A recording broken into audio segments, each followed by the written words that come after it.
Assalamualaikum warahmatullahi wabarakatuh.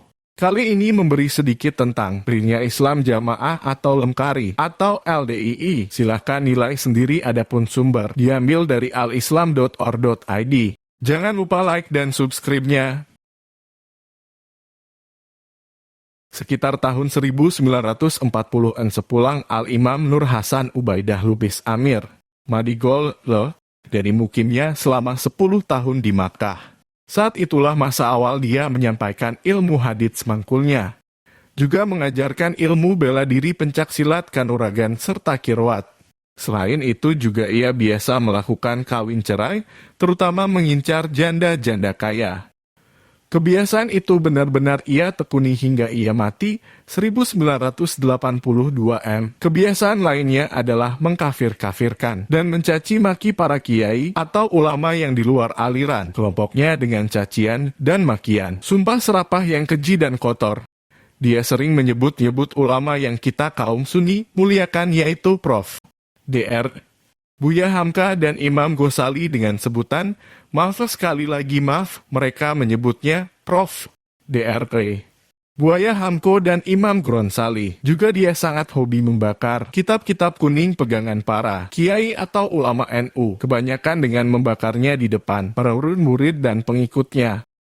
Masa membangun asrama pengajian Darul Hadits berikut pesantren-pesantrennya di Jombang, Kedir, dan di Jalan Petojo, Sabangan, Jakarta, sampai dengan masa Nur Hasan Ubaidah Lubis Amir Madigol bertemu dan mendapat konsep asal doktrin imamah dan jamaah, yaitu baiat Amir Jamaah tak dari seorang jamaatul muslimin Hizbullah, yaitu Wali Al-Fatah, yang dibaiat pada tahun 1953 di Jakarta oleh para jamaah termasuk sang Madigol sendiri.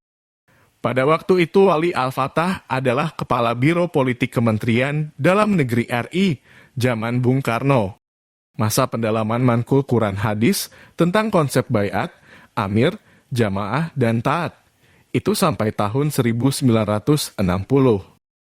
Yaitu ketika ratusan jamaah pengajian asrama mankul Quran hadis di Desa Gading Manggu menangis meminta Nur Hasan Ubaidah Lubis Amir Madigol mau dibaiat dan ditetapkan menjadi imam atau amir muminin alirannya. Mereka semuanya menyatakan sanggup taat dengan dikuatkan masing-masing berjabat tangan dengan Madigol, sambil mengucapkan syahadat, salawat dan kata-kata sakti depan baiatnya masing-masing antara Ain Samina wa Atona Mastathona sebagai pernyataan sumpah untuk tetap setia menetapi program 5 bab atau sistem 354. Belakangan yang menjadi petugas utama untuk mendoktrin, menggiring dan menjebak sebanyak-banyaknya mau berbaiat kepada dia adalah Bambang Irawan Hafiluddin yang sejak itu menjadi antek besar sang Madigol. Namun alhamdulillah, Bambang Irawan Hafiluddin dengan petunjuk taufik dari Allah Subhanahu wa Ta'ala kini telah keluar dari aliran ini dan mengungkap rahasia LDII itu sendiri. Masa bergabungnya si Bambang Irawan Hafiluddin yang diikuti juga oleh Drs. Nur Hashim, Raden Edi Masyadi, Notaris Mudiomo dan Hasim Rifai, sampai dengan masa pembinaan aktif oleh mendiang Jenderal Sujono Hurmardani dan Jenderal Ali Murtopo berikut para perwira oksusnya, yaitu masa pembinaan dengan naungan Surat Sakti Bapilu Sekur Golkar SK0, Cap 2707-Bapilo-SBK-1971 dan Radiogram Pangkop Kantipno TR 105 Kopkam 3-1971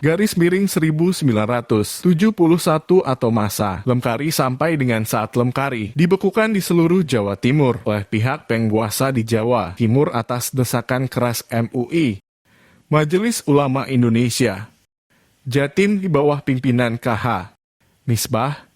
Masa Lemkari diganti nama oleh Jenderal Rudini Mendagri 1990-1991 menjadi LDII, Lembaga Dakwah Islamiyah Indonesia, yaitu masa mabuk kemenangan.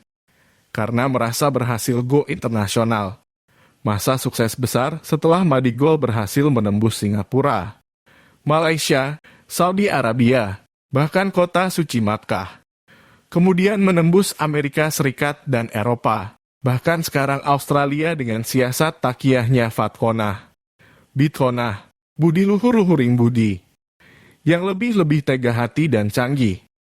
Sekian kisah sedikit tentang berdirinya LDII. Wassalamualaikum warahmatullahi wabarakatuh. Sumber blog.faitullah.or.id. Keterangan dikompilasi dari artikel situs alislam.or.id oleh Adinda Praditya.